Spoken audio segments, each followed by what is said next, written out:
The final score: Doncaster Rovers 1, Wrexham nil. I'm Mark Griffiths from Wrexham AFC, and oh, we do like making things hard for ourselves, don't we? I mean, don't get me wrong, Doncaster are a good team. They had a horrendous run of injuries in the middle of the season. Most of those players are now back, and this is their fifth win in a row. They're top of the form table, obviously. But oh, we had chances in this game. We didn't play with the control or fluency that we showed against Mansfield, but we had good spells of pressure, spells of good play as well. And there were a couple of massive moments that, well, we didn't capitalise upon. So frustrating. Anyway, Phil Parkinson named an unchanged team, but there was an early sign that something wasn't quite right. That back three's been brilliant, of course. Remarkably, they'd all be substituted by the end of the match. Um, and in the 6th minute, Sterry, who was lively at right back, burst past Will Boyle for pace, cut the ball into the box. O'Connell sliced his clearance in the goalmouth, and it dropped kindly for Biamu to hit a shot. Luckily, O'Connell responded very sharply and made an excellent block to stop the goal-bound shot from about 8 yards out. And we started to settle in after a while.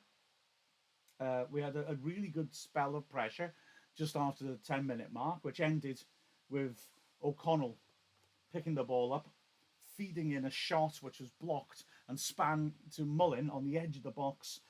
There was a lot of spin on the ball. It was a difficult snapshot to take on. He took it on, but put it well off target. We started to create chances in what was a tight first half.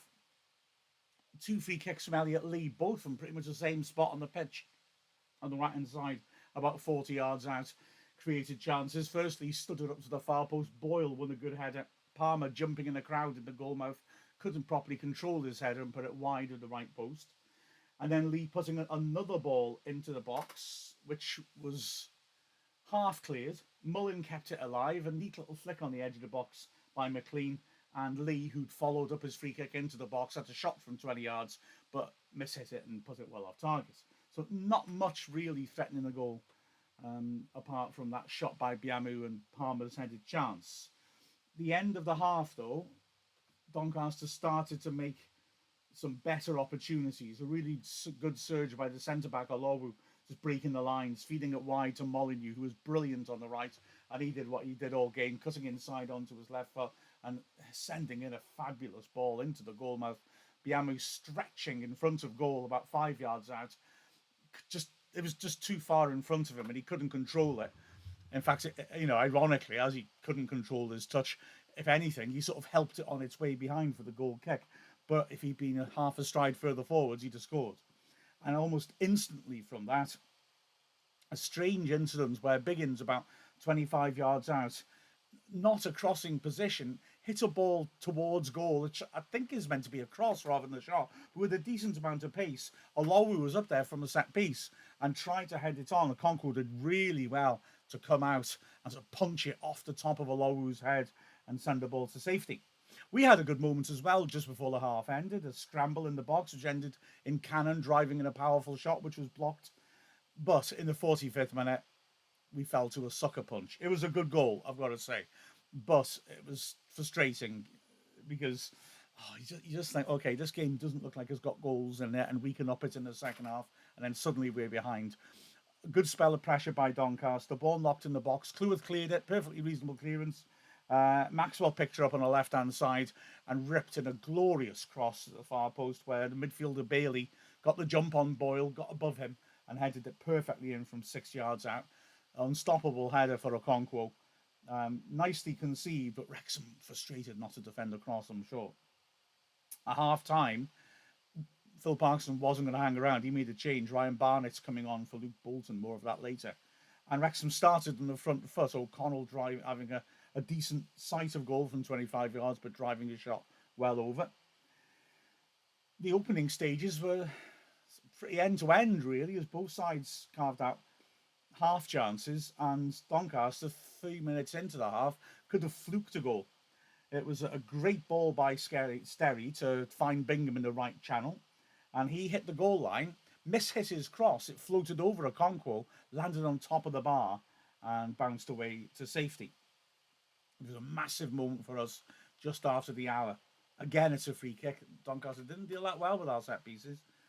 O'Connor floating it into the box perfectly, and Boyle lost his man, free header at the far post, put it just the wrong side of the post. A glorious opportunity. If we'd scored then as well, I think the momentum might have shifted. But as it is, Doncaster was straight back at us, and they nearly scored a corner leading to a scramble. Cannon in the end clearing the ball off the line. There was another moment of hope when McLean pulled the ball into the box after a set piece had broken down. O'Connell, who was good in attacking set pieces, fought well in the goal mouth to create a loose ball, and Barnett attacked it just inside the box, drilled a strong shot from that inside right channel and just the wrong side of the near post. But the game would start to turn away from us again just after that. We made a double change. I'm not saying it was a bad idea. Fletcher coming on for Palmer, Evans coming on for Boyle, who'd just been outpaced again and had to foul his man and pick up a yellow card. But actually, I don't know whether it's just, I don't think it would be just us trying to settle in. I think it was just that Doncaster took advantage and had their best spell of the match. O'Connor now playing at left-sided centre-back. But yeah, they started to put pressure on us. A free kick into the box, drops loose, and the big centre-back Wood span inside the area from a central position and drilled a powerful shot. Good hands by Okonkwo to hang on to it. Then a minute later, a really, really big chance. Adelekhin on the edge of the area, picking this up after the ball being prodded into the goal mouth by Biggins. Biamu did well to stretch and push it back to Adelekhin just on the edge of the area. And he has a vicious, powerful shot, which went just wide of the far post. Real opportunity. Still, Doncaster kept pressing a short corner to Molyneux. We didn't close him down quickly enough. And he drove a good, powerful shot, which was wobbling a bit through a crowd. The unsighted Okonkwo did brilliantly to dive to his right and push the ball away.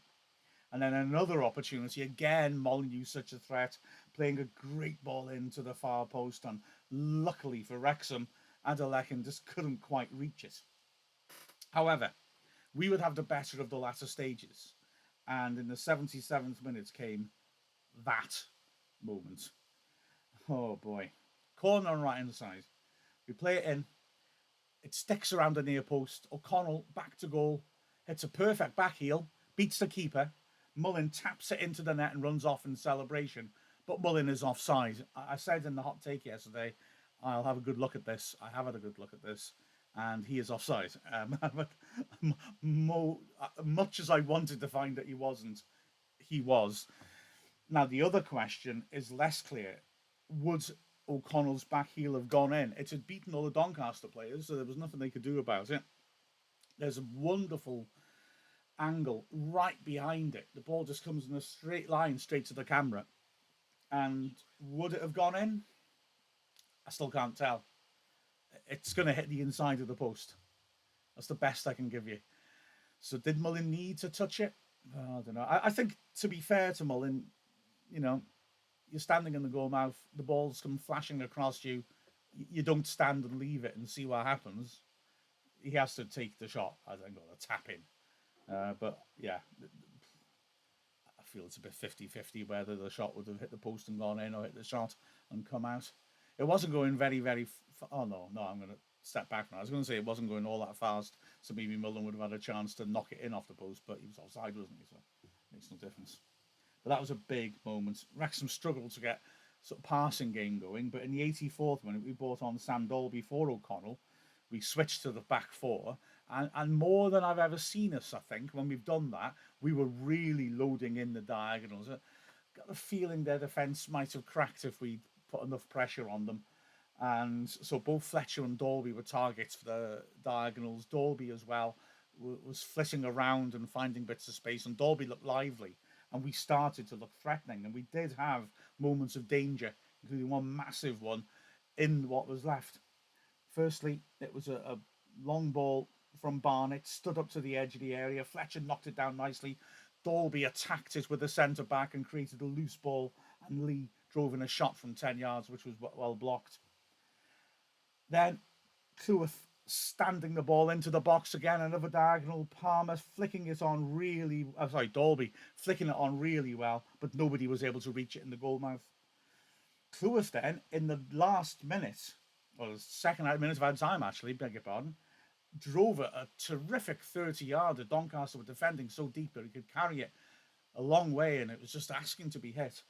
And it hit Wood's hand in the box. Now, that's a fact. Um, I don't think it's a penalty because his arm is very close to the side of his body. You could argue it's probably travelled a good 15 yards before it hits him. He's got time to get out of the way. Clue if they hit a stinging shot, though. So, I'd have loved the ref to give it, but I could see absolutely why he didn't. A minute later, third minute of added time, Ben Tozer comes on for Cleworth. Obviously, just hoping to get that long throw going. He does have one chance to hurl in a long throw, but Doncaster repel it. And then in the 97th minute, Tozer stands a ball up to the far post. A terrific ball. Fletcher climbs above his man and meets it. Brilliant close range header into the bottom left corner. And somehow, the goalkeeper, who has looked, for me, pretty shaky, Lotutala, dives down and makes the most phenomenal reflex save. I mean, it's an outstanding save. The power in Fletcher's header. He's got no time to react, and yet Lotutala does react and pushes it away. Listen to me, I'm starting to cry thinking about it. Sorry. Oh, I've got a sore throat. If you're listening to this, you can draw your own conclusion. Sorry. Anyway, gutting for Wrexham. We did get a couple of corners late on, which a Concord went up for, and he made a nuisance of himself, but we couldn't force the ball in. And to be fair, I think Doncaster were good value for the 3 points. Sorry. Looking at the performances, well, Concord did well. He made some good saves. Strong in the box, couldn't help the goal. Across the back three, Boyle had a little bit of an unhappy game. He's played so well lately, but he was being troubled by the pace of the Doncaster attacking players when they ran at him. And I think it was wise to bring him off. O'Connell had a lot of good moments, and so did Cleworth, to be fair, and it was more tactical that we brought them off. The wing-backs didn't work out right. Poor Luke Bolton, after being so good in the last 2 games, had a really rough time of it in the first half, to be honest. His passing was off. He lost the ball on an awful lot of occasions. And, I don't like to say this, but I wasn't terribly surprised when Phil Parkinson replaced him at half-time. Barnett was more threatening, got a few balls into the box and found a few heads in the box sometimes, but wasn't able to really open things up. And on the other flank, McLean just didn't really have a huge impact on the game.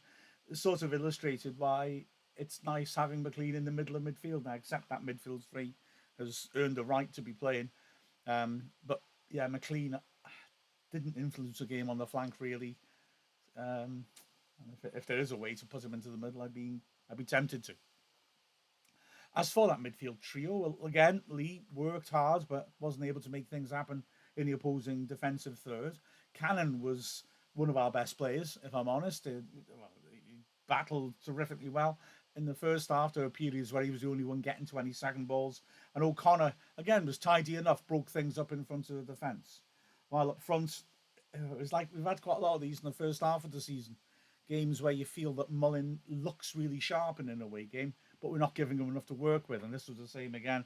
He would look very eager to make an imprint on the game, but wasn't given enough. And again, the chances didn't fall to him, apart from that snapshot in the first half, which was a half chance at best.